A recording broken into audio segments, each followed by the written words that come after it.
Hello and welcome to FPL Mate, your best mate for fantasy Premier League content for the 2023-24 season. My name is Dan and it's time for my Game Week 36 team selection video where we will be looking at some big decisions, particularly benching decisions ahead of the Game Week 36 deadline. Guys, if you enjoy this one, make sure you do drop a like, do subscribe if you're new around here. Let's have a quick look at Game Week 35 scores. So far so good on the Game Week 35 wildcard. Things seem to have gone to plan. We did make a few final changes to the wildcard team. Those of you guys who follow me on Twitter will know all about that. We did bring in Bruyne in the end instead of our Fernandes, and we did go for Branthwaite as a defender as well. Even though he has a single game week in Game Week 37, I quite like the look of Everton's defensive prospects over the next couple of game weeks. So I thought, hey, maybe we try this one out for size, and so far it's worked pretty well. I think the big thing for me was trying to go a little bit differential as we push for the final game weeks of the season. You guys know I am just not happy with my rank. This is not where I want to be, and I think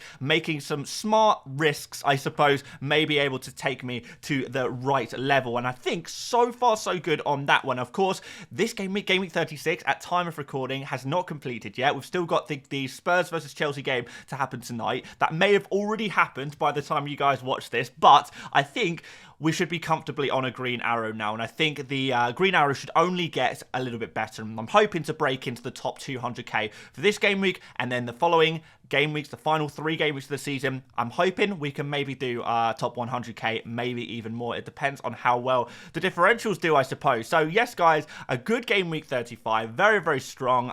Wish we could find a little bit more of this form a little bit earlier on in the season. And you know what? All it's made me think is I wish I wildcarded earlier and tried to do maybe a slightly different strategy, because this team is just, it feels good. It feels good. I feel like I'm back, but we're so close to the end of the season. I wish it just happened sooner. But there we go, guys. That is life, and we've got to move on to Game Week 36 with some big decisions to be made.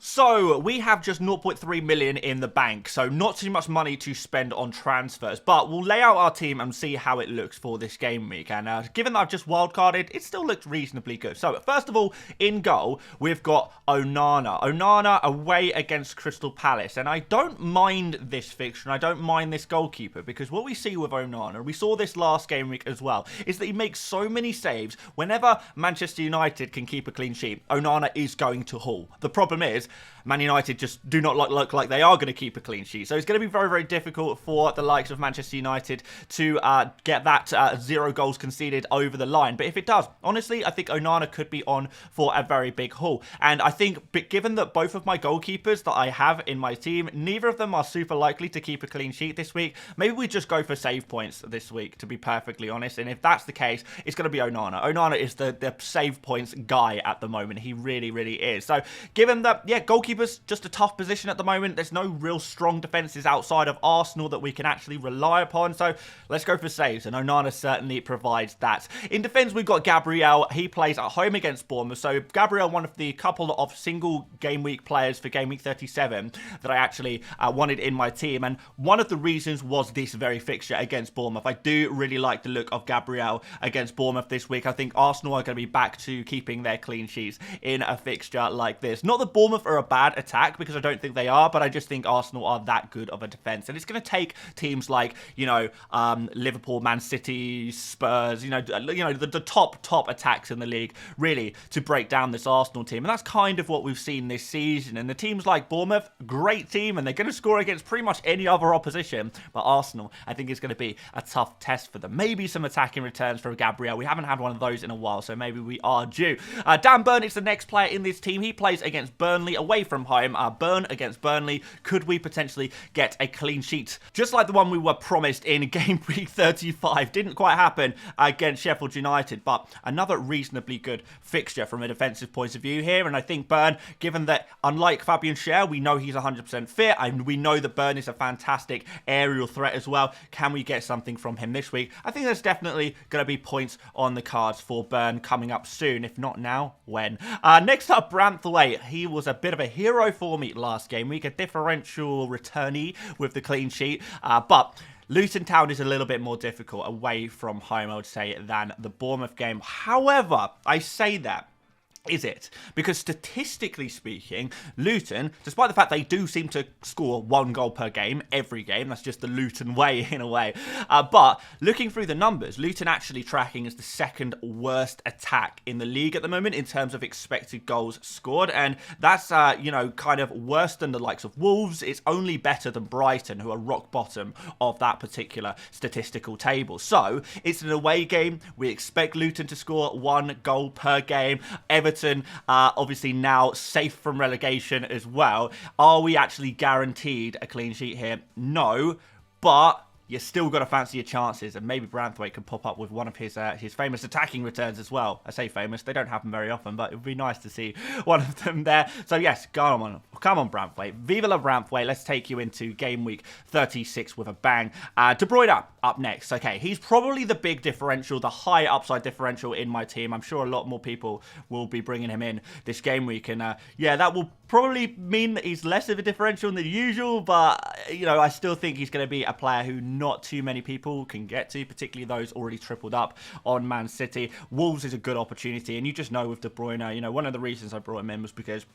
he's definitely one of those players who really thrives under pressure. You know, we've got this big situation for Man City. They've got to win all of their games if they want to go head-to-head with Arsenal right now, if they want to win the league, and De Bruyne is going to be a huge part of that. We already saw that in Game Week 35. We've seen that, in fact, recently, quite a few. And you do expect De Bruyne to continue to just play every game until City have wrapped up that title, and he's going to be such an important factor in Man City doing that. So, yeah, more assists, more shots from range. I mean, De Bruyne also taking a lot of shots per game, not necessarily high XG chances, but he takes a lot of shots from range, and occasionally one of them will find the back of the net, and we will be on for a very big score. So I like De Bruyne, particularly, you know, De Bruyne versus Bruno Fernandes this game week. I think it's going to be a really nice head-to-head, and I think De Bruyne actually is going to come out on top this week, particularly with the new potential injury news around Fernandes. He could be potentially out for this game week. We've got Heung-min Son. I like him against Liverpool. I think it's a good fixture. I think it's a fixture that certainly suits him. So I'm hoping that that is going to go pretty well. I guess we'll have to see. But, you know, going up against a Liverpool high line that have looked kind of the worst in a long time. I can't remember last time we saw Liverpool look quite this kind of dodgy. And I think this is going to be an opportunity for a player like Son, who does, you know, typically do well in the more difficult games, if you like. So I think it's going to be a Son kind of fixture. So no doubt I will be starting him. I know a few people will be looking to bench Son. I just don't see that as an option right now. Liverpool, there's holes forming in the Liverpool team at the moment. Phil Foden, like the look of him again against Wolves. I don't think that this Wolves fixture is super easy, but, you know, Wolves are a depleted team right now. They're missing players, and I think this Man City attack is just going to go and do the business against this team. And remember, Man City do also have to play for goal difference a little bit, because if they do draw one of their games between now and the end of the season, they are going to be at the mercy of goal difference ahead of Arsenal's superior amount of goals scored, really. Cole Palmer next up, West Ham at home. This is a really nice fixture. West Ham, one of the weakest defences in the Premier League at the moment. They are just conceding chance after chance after chance. Even worse than Manchester United, if you can believe that. Yes, indeed. So Palmer, real potential captain option for this game week as well, particularly if he can get back to form against Spurs this evening. I'm looking forward to seeing what he can produce there, because I think West Ham is going to be another great opportunity for him, and I think people will ignore Palmer because of the Man City guys at the moment. So let's see what happens. Palmer, definitely going to be a big game week for him, and a real opportunity to really put a mark down as the potential top scorer of the Premier League this year. Can he do it? I think there's potential for him, and this West Ham game is certainly going to help. Up front, Erling Haaland, another competitor for the Golden Boot against Wolves again. Or Erling Haaland coming back off the bench in Game Week 35. And I know a lot of people have had complaints recently about Haaland, you know, not being in the greatest of form, maybe not justifying his high price tag within FPL. But I have to say, when Haaland came on last game week, I thought he looked pretty sharp. I thought he looked pretty good. And I'm not saying that he's going to be back to his very best, but positive signs indeed for him, and he's a player I'd be very, very worried about betting against this game week. I really, really would. He does look good at the moment, and Wolves, no Dawson in that team, there's missing players in that Wolves team at the moment. This is going to be an opportunity for Holland. It really, really is, and I think most people will probably look to captain him as well, as backed up by our 100 experts data from yesterday's video. Please feel free to go check that out, by the way, and you'll see people like the look of Holland as a captain this week. They really, really do. Isak up next against Burnley away from home. I don't think Burnley, in fairness, are as bad defensively as they were previously in the season. But given that Isak's form has just been so good this second half of the season, you have to back him to go there and score. I mean, he's scoring a goal per game. It's pretty much a guarantee at this point that Isak is going to score in every game that he goes into. Should be on penalties as well. Hopefully, Callum Wilson doesn't eat into too many minutes of Isak, and if not, well, we're going to be on for another haul here, surely. He's just so consistent at the moment. What a player to own in FPL. And finally, Nicholas Jackson in my starting 11. A player that everyone hates. It seems like everyone hates within the world of FPL. But you know what? In the first game, in the double game week for Chelsea in 35, I thought he looked pretty good. Yeah, generally very, very good. Had a goal disallowed for a very, very marginal offside, which he finished really, really well. He was so close to scoring another goal as well. He was a header, came off the post. Very, very close. Fine margins there. He could have easily had a brace in that game. And in general, his gameplay was very good in that game. I thought he had a really, really solid game against Aston Villa. So, yeah. People will continue to criticise Jackson and say Jackson is rubbish. Let's see what happens against Spurs this evening.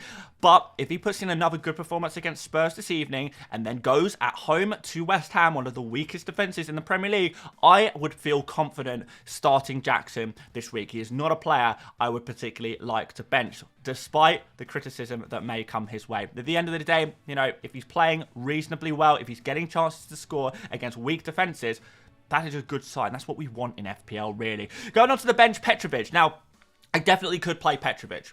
Definitely could play him. However, I look at Petrovic against West Ham and I look at Onana against Crystal Palace. And if I'm totally honest, I expect both teams to concede.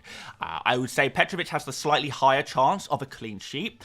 But if both teams concede, Onana will score more points. If neither team concede, Onana will score more points as well because he'll make saves and he'll get more bonus points and all of that stuff. So, who is the better pick? Well, Petrovic is the safer pick, but Onana is the pick with more potential. The higher ceiling, no matter what the result is there. The only way I can see Petrovic outscoring Onana is if Petrovic gets a clean sheet and Onana doesn't. And that is possible, but I don't think it's super likely. I don't think either team will keep a clean sheet. So, yeah, it's going to be a tough decision for a lot of people with the likes of these two goalkeepers this week. I think Petrovic is absolutely fine to start. And I think, to be fair, they're probably a little bit closer. And I think most people would probably prefer Petrovic and play safe with the more higher chance of the clean sheet points. But, yeah, we'll see. We'll see. I don't think I'm 100% settled on this one, but this is all the way I'm going at the moment. Gordon is on my bench. That's probably the most controversial thing in my team because I'm sure a lot of people will be crying out and saying, you've got to play Gordon ahead of Jackson, right? Gordon's been phenomenal this season, and I get where you're coming from, but Gordon away from home is just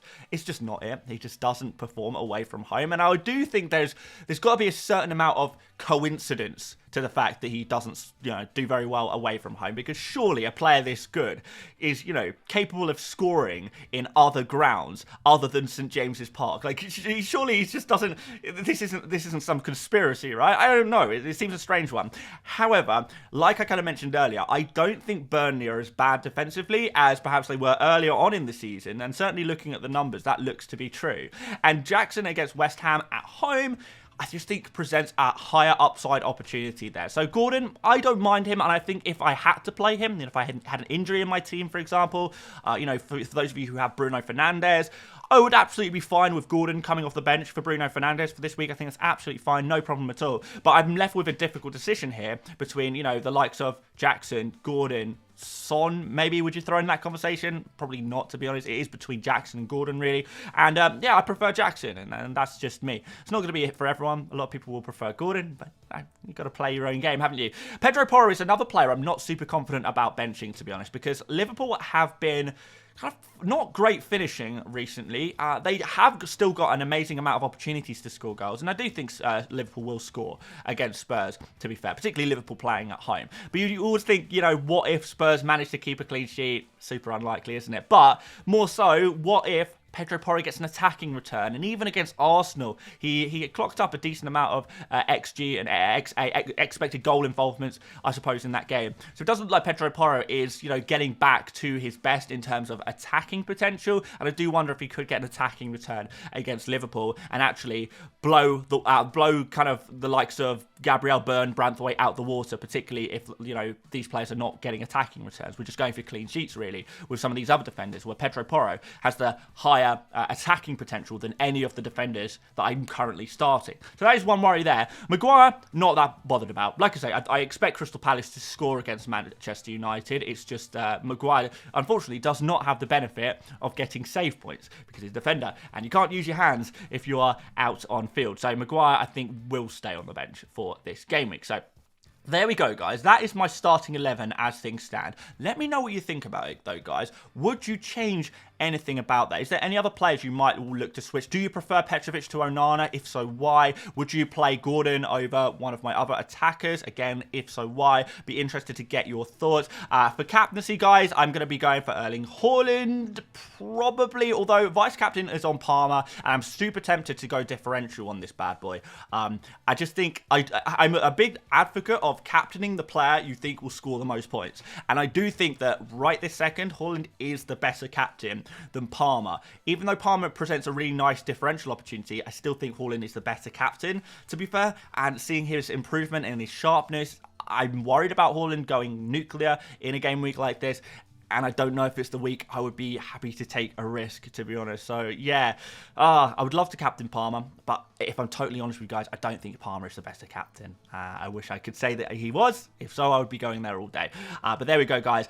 No transfers for me immediately after a wild card. But that doesn't mean we don't need to start planning transfers for the future, because we really, really do, with Game Week 37 up next. So let me show you a little bit about my plan, and we'll have a look at some predicted points as well. Okay, guys, we are on the Fantasy Football Hub My Team tool. Of course, if you want to check this out for yourself, then please use the link in the description. It helps support out the channel, and yeah, it's a great tool. Really, really amazing tool for planning out your team. I've been using it pretty much obsessively for the last couple of weeks, trying to plan out my final decisions, final transfer strategies and stuff like that for the final game weeks.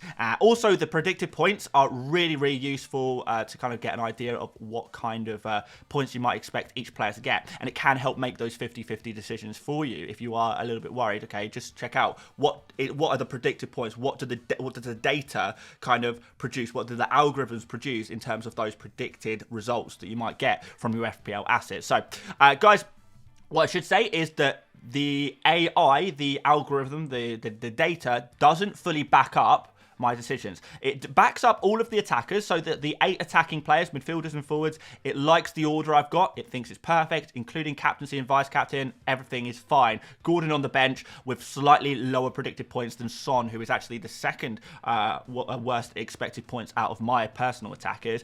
In defence, though, slightly different situation, because it predicts Petrovic 4 points against West Ham and Onana 3.3 against Palace. So I kind of do understand that with Petrovic higher chance of a clean sheet. And it also actually fancies Maguire against versus Branthwaite. So Branthwaite 2.7 predicted points, Maguire 3.1 predicted points, which is interesting. I didn't see that one coming, to be totally honest. I would have, looking at the data personally, I would say it would suggest that Branthwaite actually has the higher potential for clean sheets, certainly, and possibly attacking returns. I guess Maguire does have that little bit of attacking threat, doesn't he?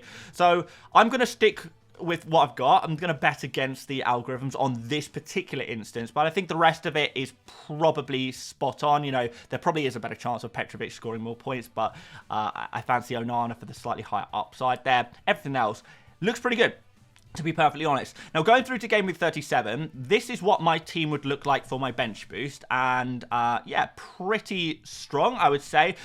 The only issue is I would have 2 free transfers. I'd have to use one or lose one in Game Week 37 if I plan to roll in 36. And if so, you know, where do I go? Because the 2 players that I'd probably be most willing to sacrifice would be Gabriel and Branthwaite. Everyone else is pretty much exactly who I want for this game week. So yeah, Gabriel, Branthwaite, can I maybe change to another double game week defender here potentially? I mean, Gabriel would be the obvious move because I could, you know, there's a little bit more money to play around with there. And switch to someone else. Could we go for like a Lewis Dunk? But do I really trust the Brighton defense? Not particularly. Could we go for another Spurs defender? Possibly, yes. Burnley at home is one of Spurs' 2 fixtures. So could we go for like a Romero there potentially? Not sure. Possibly. Emerson Royale, particularly if Davies is going to be out for the season, is Emerson Royale going to be playing the remainder of the games in left back? 4.3 million. Could we do Branthwaite to Emerson Royale? Possibly. But actually, I don't mind Branthwaite against Sheffield United at home. I think that's pretty nice. So, yeah, this is another big question. I wonder if you guys have got any thoughts on this. Like, what kind of transfers should I be making in Game Week 37? Because right now, my team is, you know, kind of where I want it to be. It's going to really take an injury or something crazy happening, or maybe a suspension happening, or a massive change in form in Game Week 36 to actually force me to make a transfer. Because aside from that, I'm pretty blessed, really. Everything's looking pretty good. Which brings us to Game Week 38. I would ideally like to roll 2 free transfers into Game Week 38 because I probably want to make a couple of changes here, to be honest, because I would only have one Arsenal player. That's assuming I even keep Gabriel in Game Week 37. And I would like to bring in the likes of Saka and Havertz, players like that. Maybe bring in another Spurs player against Sheffield United. We'll see what the Man City situation is like. If Man City have already won the Premier League by this point, well, in that case, I'm probably going to want to remove De Bruyne, because De Bruyne probably will not play if Man City have already wrapped up the Premier League. So there is going to be decisions to be made in Game Week 38. That's going to be the big week for me in terms of decision making. I think for Game Week 36 and 37, I can pretty much just coast in a way and try and find a reason to use that Game Week 37 transfer. I don't know, guys. What would you do? Game Week 37, what would you do with the free transfer that you had to use in 37? Is there anything obvious that I'm missing here? Because I can't really see a strong need to use that transfer unless there is an injury or a suspension. But there we go, guys. Fantasy Football Hub, my team tool. Link in the description. Really, really useful for planning out your team for the final game weeks of the season. You will not regret checking it out, as well as many, many other tools that they do offer on their platform. Guys, thank you so much for watching once again. If you did enjoy this one, make sure you do drop a like. Do subscribe if you are new around here as well. Make sure you check out some other of the videos for Game Week 36 as well. We've got a Friday deadline this week, so I think we're going to do a stream earlier on in the day to cover team news, and then we'll take a little break, and then we'll do a deadline stream a little bit closer to deadline as well. So we'll do a couple of streams tomorrow. Hopefully that's okay with you guys. It helps get the information out there a little bit quicker doing things live, so perhaps do it that way. But guys, thank you so much for watching. Thank you so much for watching once again. Easy for me to say. And I will see you later, mates. Bye-bye.